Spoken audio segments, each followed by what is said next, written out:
예수님은 나의 왕, 나의 주인, 나의 생명이십니다. 하나님 아버지, 악행하는 이스라엘을 위해 나실인 삼손을 준비하셨지만 그가 처절히 무너지는 모습을 봅니다.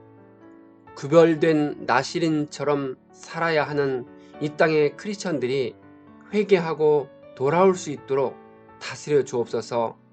예수님의 이름으로 기도합니다. 아멘. 오늘 읽을 말씀은 사사기 13장부터 16장입니다. 이 말씀의 핵심은 첫째, 나실인 삼손이 태어나 사사가 되었습니다. 둘째, 삼손이 해야 할 가장 중요한 사명은 블레셋을 치는 것입니다. 셋째, 삼손은 가사에 가서 기생을 만난 후 드릴라를 만나면서 처절히 무너지고 비참하게 죽었습니다. 13장, 이스라엘이 다시 여호와 앞에 악을 행하자 주님은 40년 동안 그들을 블레셋 사람의 손에 넘기셨습니다. 이때 단 지파 중 마누아란 사람이 있었는데 그의 아내는 임신을 못하고 있었습니다. 어느 날 여호와의 사자가 그 여인에게 나타나 임신하여 아들을 낳을 것이니 포도주나 독주 어떤 부정한 것도 먹지 말라고 했습니다. 또한 그녀가 낳은 아들은 나실인이 될 것이며 블레셋 사람의 손에서 이스라엘을 구원할 것이라고 하였습니다. 나실인은 히브리어 나지르에서 온 말이고 바치다 또는 구별하다로 하나님께 바쳐진 자를 가리킵니다. 모세의 율법에 나타난 나실인의 규례를 따르면 나실은 몇 가지 금욕적인 삶을 살아야 합니다. 첫째, 포도나무에서 나는 것들과 독주를 먹을 수 없습니다. 둘째, 머리털을 자를 수 없습니다. 셋째, 시체와 접촉해서는 안 됩니다. 넷째, 어떤 부정한 음식도 먹을 수 없습니다. 성경에서 나실인으로 기록된 사람은 삼손 외에도 사무엘과 세례 요한이 있습니다. 나실인이 포도주와 독주를 마시지 않아야 되는 이유는 그가 특별히 구별되어 하나님께 거룩하게 바쳐진 자이기 때문입니다. 삼손의 아버지 마누아는 하나님께 기도하며 하나님의 사람을 다시 보내어 자신들이 낳은 아이에게 어떻게 해야 하는지 묻습니다. 하나님이 마누아의 목소리를 들으시고 여호와의 사자를 보내시니 마누아가 그에게 묻습니다. 여호와의 사자는 마누아에게 다시 나실인이 금해야 하는 것들을 설명해 줍니다. 마누아는 여호와의 사자에게 이름을 묻습니다. 여호와의 사자는 이름을 기묘자라 답합니다. 이 이름의 뜻은 이해를 초월한 자 혹은 놀라운 자라는 뜻입니다. 따라서 인간의 이해를 초월하여 놀랍고 오묘하신 일을 행하시는 하나님의 속성을 나타내는 이름입니다. 이런 관점에서 훗날 이사야 선지자는 메시아를 묘사할 때 이 이름을 적용하였습니다. 따라서 마노아 부부에게 삼손의 출생을 알려준 여호와의 사자는 단순한 사람이 아니라 때로 사람의 모습으로 보여주신 제2위 하나님 구약시대의 그리스도를 가리킨다고 볼 수 있습니다. 마노아는 여호와의 사자를 보았으니 자신들이 죽을 것이라 생각했습니다. 하지만 그의 아내는 만약 하나님이 자신들을 죽이시려면 번제와 소제를 받지 않으셨고 삼손의 출생에 대한 것도 알려주지 않았을 것이라 합니다. 마노아의 아내는 아들을 낳아 그 이름을 삼손이라 하였고 그 아이는 자라면서 주님의 복을 받고 여호와의 영에 감동되어 움직이기 시작했습니다.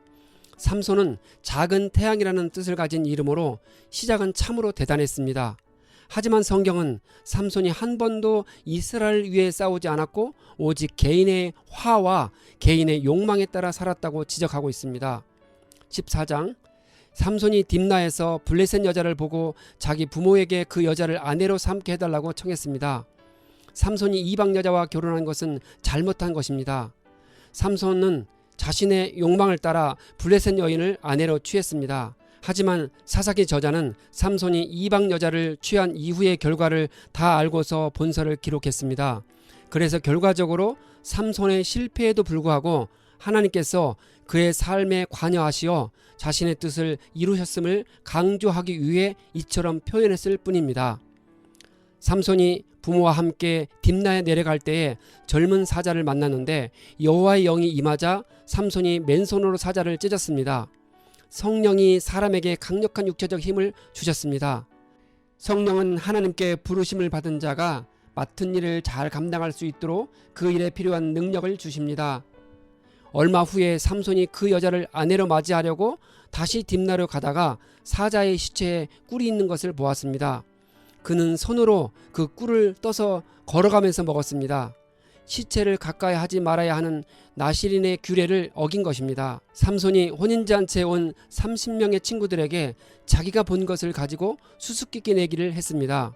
고대 사회의 결혼식의 피로에 한해서 사람들은 잔치에 흥을 돋우기 위해 수수께끼를 내어 서로 내기를 하는 관습이 있었습니다.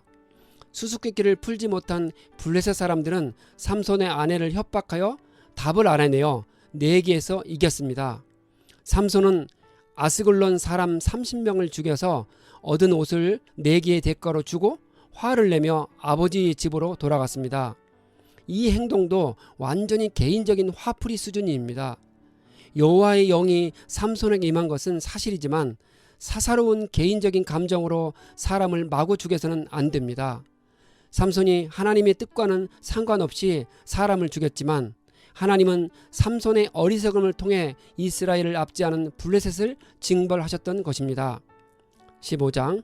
얼마 후 삼손이 아내를 만나러 갔는데 그의 장인이 이미 그녀를 삼손의 친구에게 주고 난 후였습니다. 화가 난 삼손이 여우 300마리를 붙잡아 블레셋 사람들의 곡식과 포도원과 감람나무들을 불태웠는데 피해를 입은 블레셋 사람들이 그 여인과 그녀의 아버지를 불살랐습니다.